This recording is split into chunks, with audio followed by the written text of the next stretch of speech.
today I'm going to teach you guys how I tie a bracelet, and these are both elastic strings, but I think I'm going to use a purple one so you guys can see it a little bit better. First, we're going to make a bracelet really quick. I have my bead spinner and my bead spinner hook. We're just going to add some beads on and then slide it down to the string. We're going to do that until we feel like we have enough beads, and then I'm going to measure it really quick, and it looks like we're good to start tying. I do what they call a surgeon's knot, so first I'm going to make an X. I'm crossing one string over the other, and then I'm going to loop it through. That step's pretty easy. It's just like a basic knot. We're going to pull it tight, and then we're going to get ready for our next knot. We're going to cross the strings over again. I like putting the left string over the right side, and then we're going to go ahead. We're going to put it in the circle, but instead of pulling it tight this time, we're actually going to take that same side that we just put through the circle, and we're going to put it in the circle again.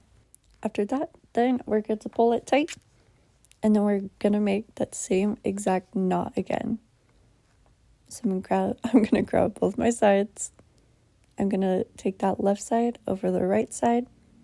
We're going to put it through the hole, and then we're going to put it through the hole again. And then we're good to pull it. I'm going to pull it tight, but not super tight. You don't want to snap your bracelet. After that, we are almost done. We're going to make just another basic knot. We're just going to make an X and put it through the hole.